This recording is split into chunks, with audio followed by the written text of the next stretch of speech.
I'll So I let you wanted to read bring the this up. post. Yeah, Yeah. And then you can chime in because I'm sure you have I've got much some other more. shit. Yeah, that I want to talk about. Yeah, you got more than I do. But I saw this the other day, and it's from our good friend, Audrey, CJ's wife. And she is an ICU nurse, just for context.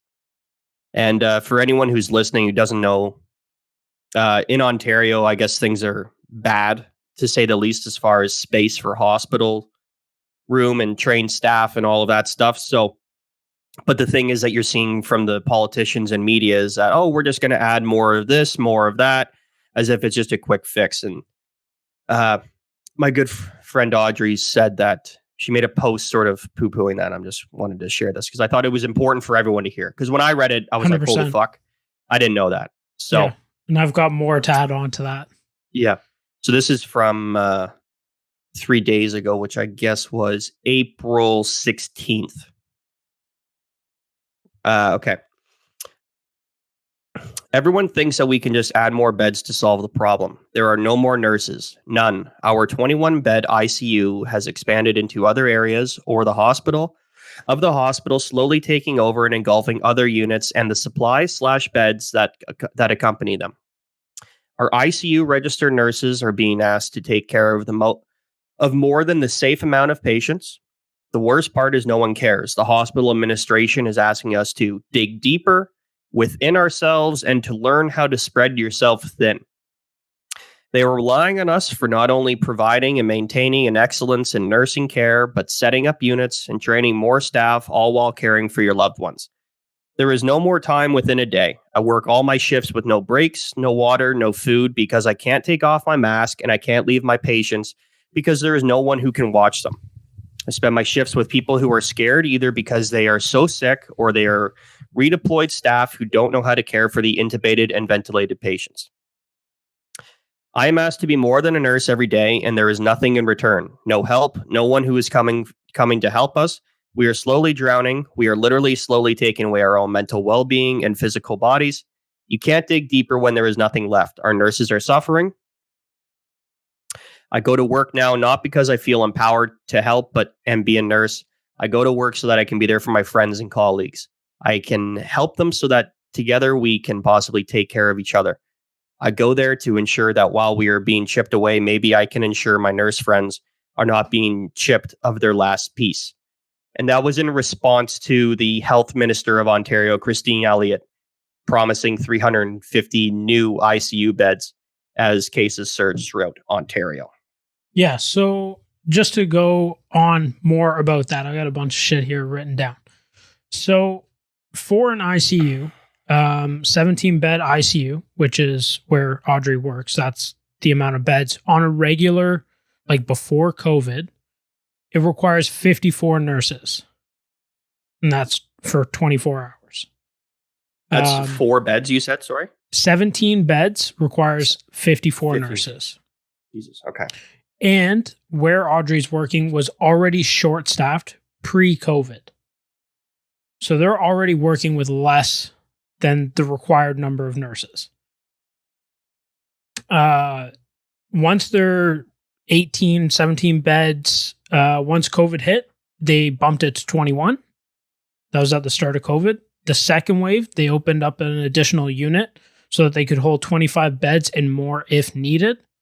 And now with the third wave, they are currently, as we speak, expanding to 54 beds. With no increase of nurses. They're sending in nurses from other departments to help, but they're not trained in anything regarding the ICU.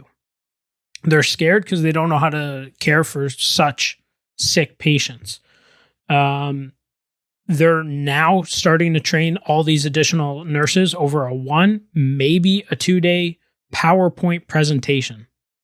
Jesus Christ. Yeah, where so Audrey, prior going into ICU, had to do, I think it was a 3 or 4 month schooling down at one of the universities downtown.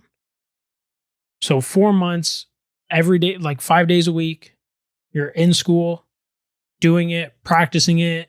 You got practical tests, you got written tests, is now into a 1-day presentation.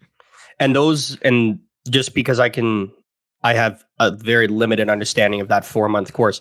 These 4-month courses are not, it's only 4 months. How much training is that? Those are condensed courses. So a 4-month course is something that like fast tracks. Exactly. So this is something that if you were to go to university or college for a full, you would do this over 2 semesters. Yeah. So just for anyone who's out there confused and thinking that it's not a lot, it's condensed time. You're getting a lot of information in a very short period of time. And now they're just giving it to them in a PowerPoint in like 4 to 6 hours. But you know what's interesting that you say that, and that shoots down a lot of the I was saying stuff earlier, because you would see, for example, the hospital in Newmarket laid off 200 nurses, I believe, in December or November, as we're in the second wave in Ontario. Is crazy. Well, still locked down. And that's because here's the part that a lot of people don't like to tell people, is that a lot of hospitals are empty except for people dealing with COVID. So because surgeries get canceled, you've got nurses that are in there that only deal with surgeries. You've got various wings. It's like different departments at an office job. You have people that deal in accounting or whatever. And when those places aren't busy, they do layoffs. Now, that said, my original thought was, why can't we repurpose these nurses to help out with the ICU? Obviously, I'm naive and don't know the full extent of 100%. it, even though I'm with Audrey. I agree with you on that. Like, I don't think any layoffs should have happened. And I don't think, like, that's just, I don't know if, I've never heard of it, like, other hospitals around here laying off a bunch of other ones or a bunch of nurses. It was just, it's happened elsewhere as well, I believe. It?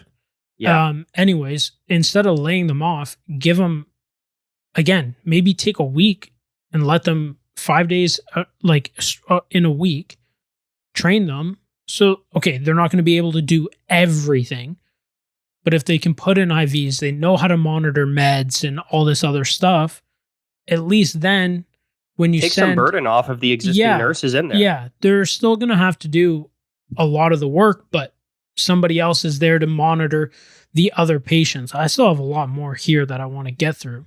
Yeah, go for it. So they've shut down all elective surgeries and have asked doctors and surgeons to help in the ICU.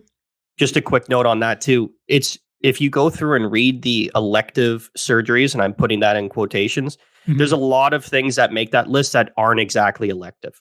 You know what I mean? It's like these are life-changing surgeries for a lot of people too. So 100%. But elective is a fancy word of making it seem like it's not that big a fucking deal.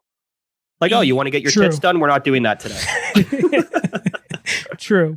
But just to go off, like, shutting down surgeries and everything, since the beds have been, or the ICUs have been, like, expanded so many times, if one of your loved ones have to go and get, like, life-saving surgery or end up in the ICU to some crazy circumstance, just know that they're now not getting 100% of the care that they could have, because that one nurse is now spread between like 5 patients instead of like 1 to 2. Yeah, which is a scary thing in the overlap that we don't think about either, right? Yeah, so keep in mind that the only pandemic pay that the nurses have received was for a 4-month period. I think it was a 4-month period, and that was during the first wave, and they received that. I think it was like October-ish. They got it 6 months after it was promised, right? Yeah, so they were supposed to get it, I believe, back in like June or July. That never happened. Apparently, I don't know if this is for all hospitals, but the hospital that Audrey works at, they received it. They had the pandemic pay there. They held it for another 3 or 4 months. Then they gave it to all the nurses in a lump sum, which got then taxed way more than it would if it rolled out slowly. Yeah, which infuriates me, because if the government's paying it, give it to your fucking thing. Because like you said, you paid in a lump sum. Lump sum is the highest tax bracket. 65%, maybe more, is going to go straight back to the government. If the government's paying it, these hospitals should have been paying their fucking employees. And I believe it's not only her hospital that's done that. I've heard of other people working at other hospitals that weren't receiving the pay that the hospital was getting. The hospital, they got it. They're billing the government. Yeah. Because they're But, turning around and investing it. So there's been no increased pay to nurses. The hospital, Yeah, that's a lie. They don't even give them free parking. And parking's not cheap at hospitals, as everyone so knows. The only pandemic pay they've got was for that 4-month period. We're still in the fucking pandemic, and there's more work now than there was at the beginning of it. And they haven't received any increased pay. Just let me get through this. Yeah, go. So normally pre-COVID, Audrey would care for 1 to 2 patients max, and 2 being like it was absolutely needed. The patients are incubated and on breathing machines. They have 2 to 3 medications for infusions just to control blood. Now she's caring for 4 to 5 patients at a time instead of that 1 to 2. So now you're spread between 4 to 5 patients for nothing. Like they still have to do all those other things. They still have to control blood, all the medications, make sure everything's good. And you have 4 or 5 patients now when it used to be 1 to 2. And this is just a little something. So Audrey also doesn't like being called a hero. The hospital uses it against her, stating that it's her job to be a hero and help everyone, and it is just what she signed up to do. Don't get it wrong, she absolutely cares about helping people, but the hospital does not even provide basic things to make sure she can do her job properly. And again, they're not staffing or training other nurses to come in and actually provide proper help and quality care. So again, if a loved one goes into the hospital right now and has to go in ICU, you're not getting that care that you should be getting. This is the thing that has bothered me throughout this entire pandemic, is that we have a healthcare system, right? Yeah. But since the pandemic started, the healthcare system is now a COVID system. So if you don't have anything to do with COVID, you can fuck off. Mm-hmm. If you need fucking elective surgeries, again, I'm using that term fucking loosely because we all know what those really are. If you need elective surgeries, if, like you said, CJ, you end up in the ICU, now that ICU care is far less superior or it's significantly diminished, the care, just due to the numbers that they have to deal with. So we don't have a healthcare system. We have a COVID system that only deals with you if you have COVID. And if you don't, you can fuck off. Like if you need to go to the dentist, no. If you need to go to do this, no. Everything is just revolved around COVID. And I understand that COVID is a serious thing and it affects a lot of people. Obviously, look at the situation in the ICU rooms. They're spread pretty fucking thin. Yeah. So I'm not diminishing that. But what I am saying is this is exposing the fucking flaws with our amazing healthcare system that we like to fucking tout, because it's not that fucking amazing. And it never was. It's just a lot of people are going to go, oh, well, it's fucking this, it's that. It's not good. If you don't have COVID, fuck off. Yeah. You don't get treatment here. I just like over the year, because it's been over a year now since COVID hit. The fact that they were understaffed going into COVID and haven't done anything about it over the entire year. They've hired, tells you everything you need to know. They've hired like agency nurses, which again, when they come in, they're not getting tripled or quadruple patients. They're getting the minimum. They have nothing to worry about. They're getting paid more. So the hospital. What is an agency nurse? Sorry, I know. Just like so. Nurses. It's like so a hospital, again, if they're short staffed, or even a clinic and they need a nurse to come in. There's these agencies out there that you can reach out and say, we need 2 nurses for these days, and then hire those nurses. But instead of increasing the pay for the nurses you already have, or trying to find more nurses, you're calling in these other ones and paying like twice as much to hire these other nurses because the agency's taking a cut. Yeah. Which is usually a third of their pay. And let's Yeah, be it honest, sounds like those it's a nurses temp. aren't It's like getting a like temp, like you said. $20 an hour. Yeah.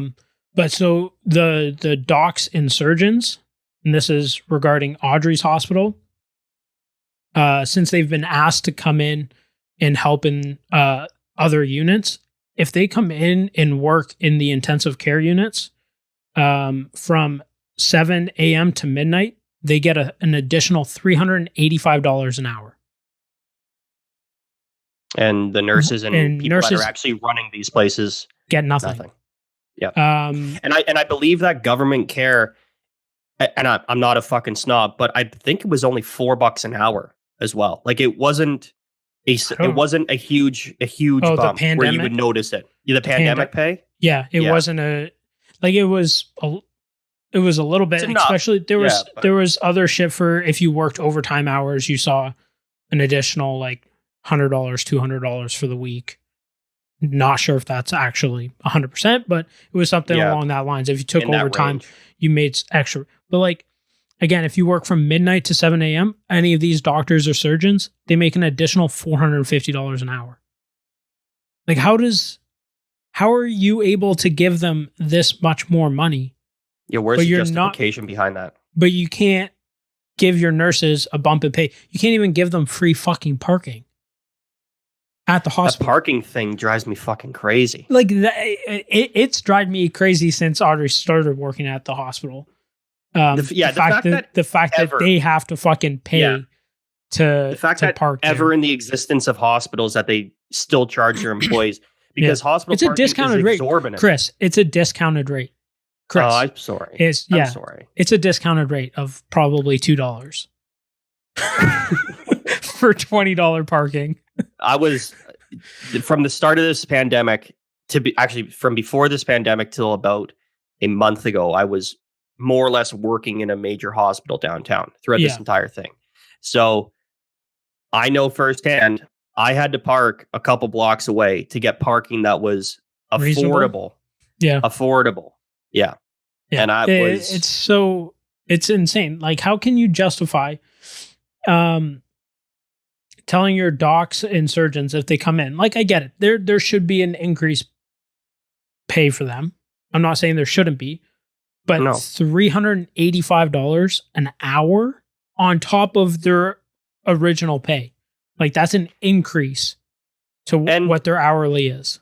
And here's the other thing. They're human beings. So they're like, a hospital isn't like any other place. If you want to work overtime at a job, some people stay to do the overtime. So there's a lot of people. I'm going to use a construction site because that's what I'm most familiar with. So if overtime is being offered at a construction site and 20 guys volunteer, you're probably going to have 15 that are there to work and get the extra money. You're going to have 5 that are there just to get the extra money, but they don't really plan on working. So if we're going to pretend that because they wear scrubs that some of these guys aren't just there to collect the extra 400 fucking dollars an hour, I think we're all kind of fooling ourselves. Audrey told me a story. There was a guy that came in, one of the docs, and like obviously he learned about this, but when you're a surgeon and whatever, you're just slicing and dicing, you're fucking doing your job. There's nurses there to help you and other people to control meds and do all this other shit. So as you do it for so many years, there's little things that you forget about. And they were looking at the monitors and he's like, what's all this? And it's literally like all the meds that are being pushed like every half hour. That's crazy. Yeah. And that's the guy that's getting an additional $385 to work. Wondering what the fuck he's looking at. Yeah. Doesn't even know what the fuck he's Yeah. doing. Like, are you Yeah. fucking kidding me? Well, Give that guy $100 and spread that other $385 between the other nurses that are working right now. Just back to something that you said earlier when you were running through your notes there. Something that struck me as well is it sounds nonchalant when it's like, oh, someone's intubated and there's medicines and all this stuff that need to be cared for. And we've gone from maximum 2-to-1 to 5-to-1.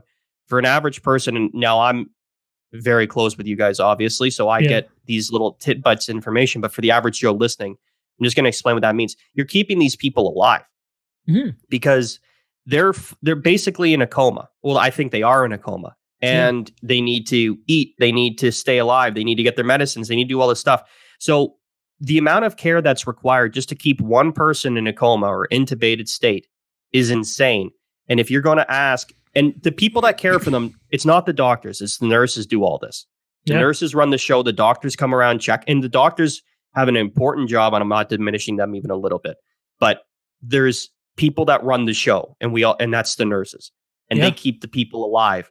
And now they're being asked to be stretched way beyond their means. And the fucking thing, the fact that they can sit there and say, just dig deeper, just try a bit harder. In an fuck email. you. How about that? How about that? How about that's you what fuck I said. yourself, you fucking asshole? That's what I said. I'm like, I'd literally right then and there tell them to lick my ass. Yeah. Fuck off. I'll see you next week, maybe. What are you gonna do? You're gonna fire me? You don't have That's any what money. I said. That's what I said. What are you gonna do? You're already short-staffed already. We want a pay raise. We want this. You're not gonna give it to us? See ya. Yeah. And the thing is, they're playing on. They're using that hero shit. Well, it's not just that. That's bad too. But if you get into healthcare or any sort of personal care, you care about the average person on a different level than, say, you or I. 100%. Right? Or anyone who doesn't get into that. And if you don't think that they're not fucking playing on these people care, they're not going to walk away from their patients. They're going to stick around and get the job done because they will, because they're better people than you and I. They're good people. And that's 100%. Why they do the job in the first place. But the fucking hospital turns around, holds that over their heads. Yeah. And takes advantage of them. Yeah. And it's fucking wrong.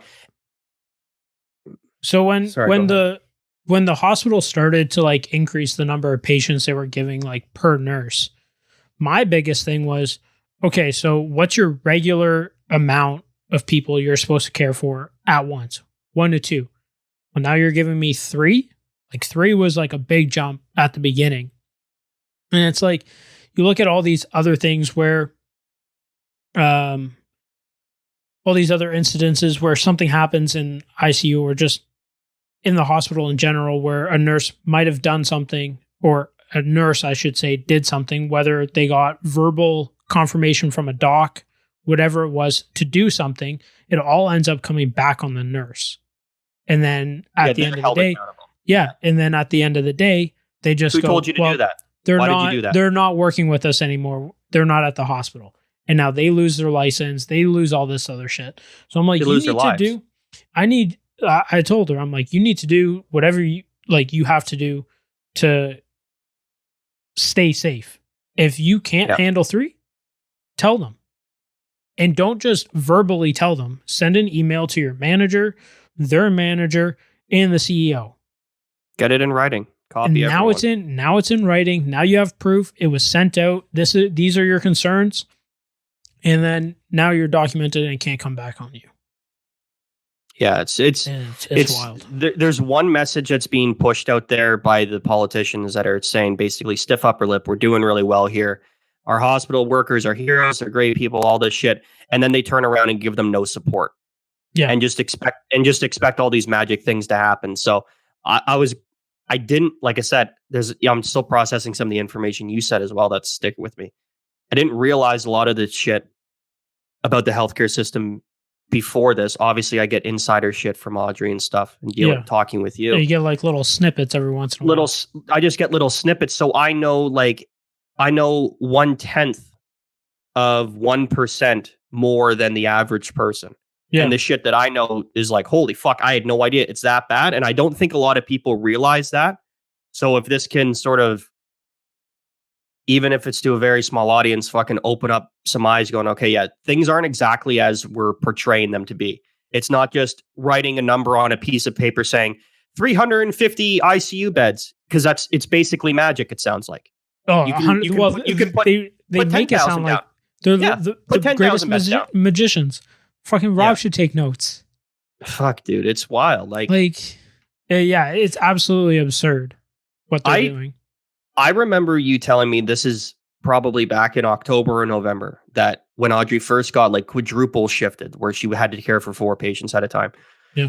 And you telling me like how big a deal that is and how that should never happen and how it should be maximum, if in a worst case scenario 2. And I didn't realize, only realized now after you ran off those numbers that their capacity was still only 21, and now they're going to go up to 54. So what in the 54. fuck? So they were getting quadrupled at capacity. I thought they would already expanded to a certain number, but they were nowhere near They're this just new number. expanding. Yeah, they're just expand like literally. So they went from. Let me pull this back up here. They went from so pre-COVID there were 17 beds. Then they went to 21. Then they went to 25, and then they had additional ones if needed, but they were trying to keep the limit at 25.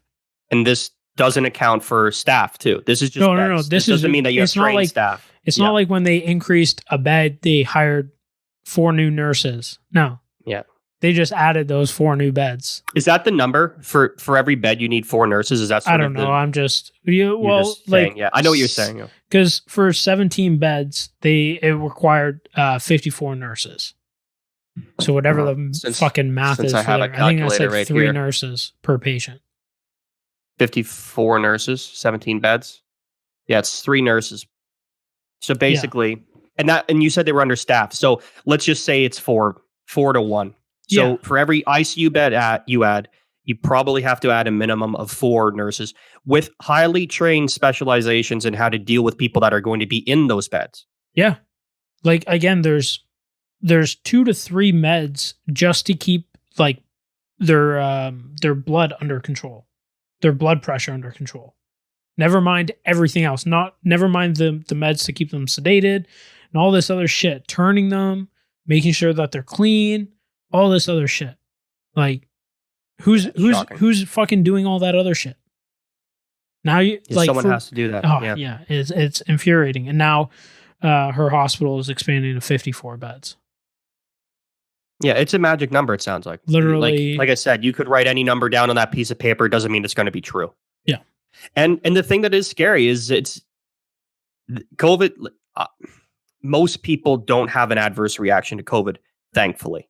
Mm-hmm. And our hospitals are still overwhelmed. Like there's thousands of cases a day, and the hospitalizations and deaths have relatively remained the same throughout the whole time, which is positive because the hospitalizations aren't exactly spiking because it's not that serious of a virus. Sorry if that upsets people for me saying that.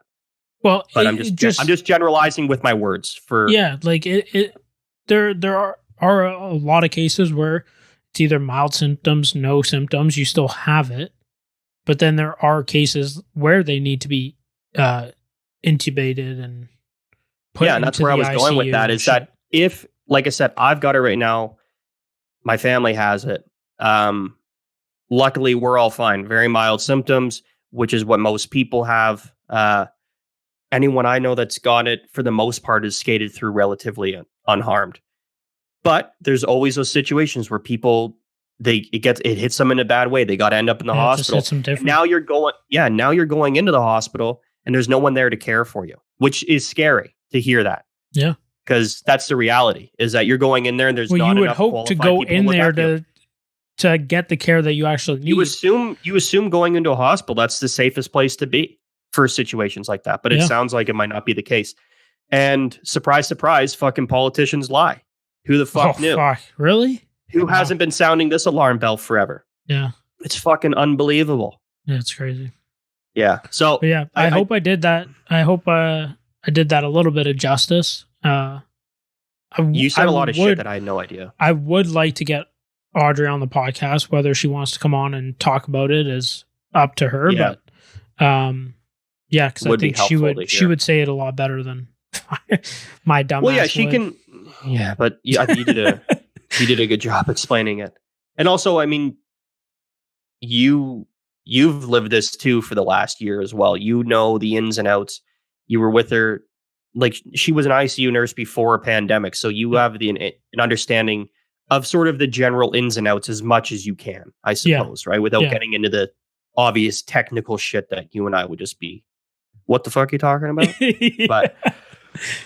But you've lived it too, and you did a pretty fucking good job of saying those numbers, and those numbers scared the fuck out of me because I didn't realize it was. Yeah, it's brutal, crazy. And literally, they're sending an email saying, "Dig deeper, Learn to spread yourself thin. What? Hey, bitch. That is Suck an my insane ass? thing. Yeah, here's it's here's so something else you didn't mention. infuriating. They canceled all of their right off the hop. They canceled all of their vacation, all that time. Oh, yeah, Did they pay them out for it? No, absolutely So- not. They didn't pay them all that shit. Like they just do all this shit, and they're like, "Oh, dig in. You got this. Yeah. Learn to spread yourself thin." Yeah. Who the fuck wrote this, and where the fuck are you? Because I'm pretty sure you're not. You behind sending a this desk email or is sitting not. at home. Yeah, you're not spreading yourself fucking thin. You have No. no idea what we're going through, you fucking dirtbag. Yeah. So why don't you fucking you wasted everyone's time by making us read this fucking drivel. Yeah. When I could have been doing something more important. Yeah, like not It's- getting infuriated because you sent me a stupid fucking email. Yeah. Oh, when she showed me that email, I was like, "Are you fucking serious? Who had the audacity to fucking write that?" The Like, honestly. audacity is right. Yeah, who has the balls?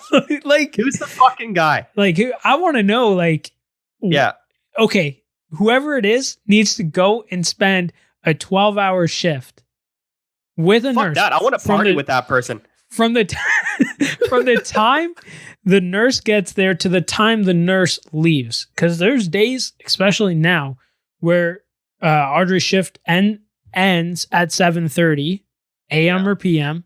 and she's not leaving the hospital till 8:30. I don't think she left the other night till 9.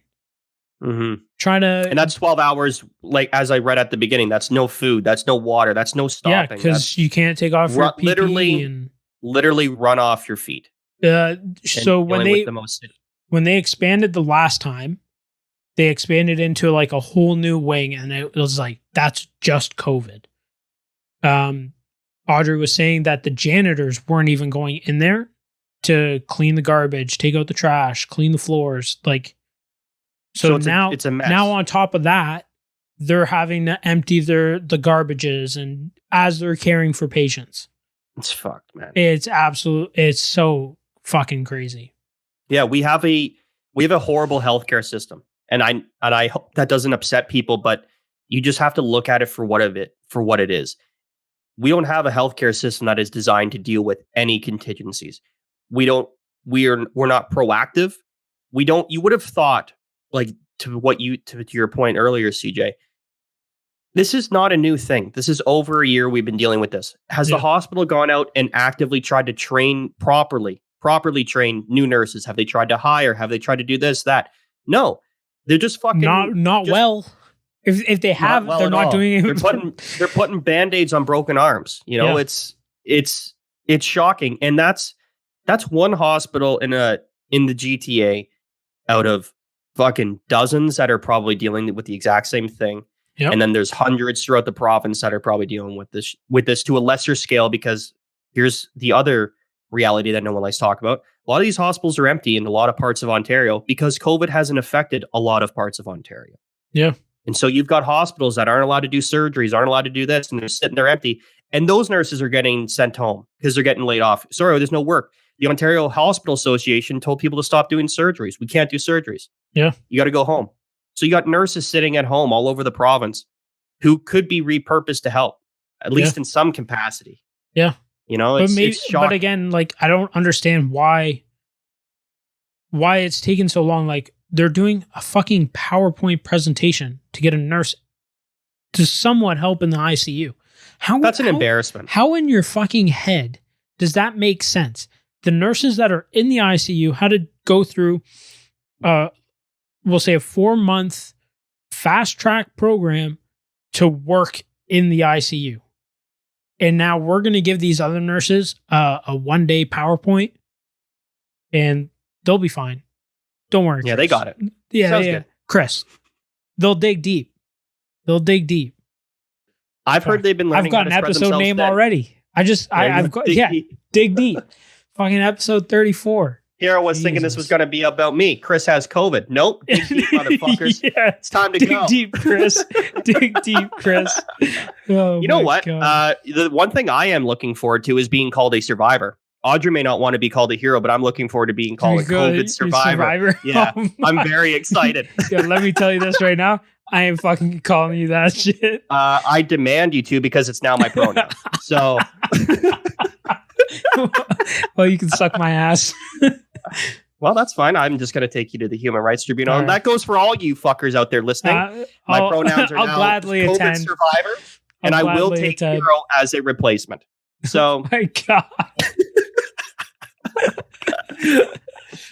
Just jokes. Shit. Well, again, I hope I did that some justice. yeah, you did a great job. Fuck.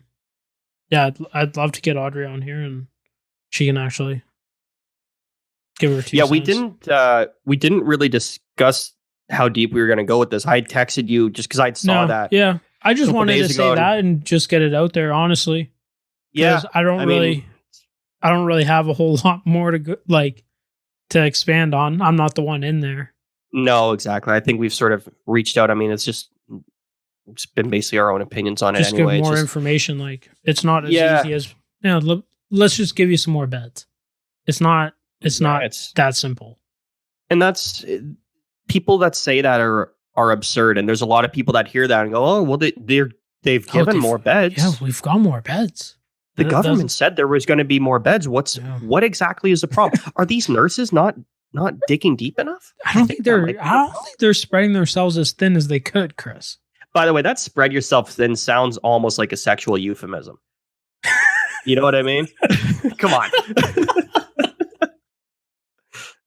Oh man. That could be used in a few dirty ways. And I'm thinking of some 100%. as we talk about it. Oh my God. All right, let's change yeah. topics. Let's Yeah. change topics. So sorry, people. COVID talk's over, but it was apt for a couple of reasons. Number one, I'm a survivor. yeah.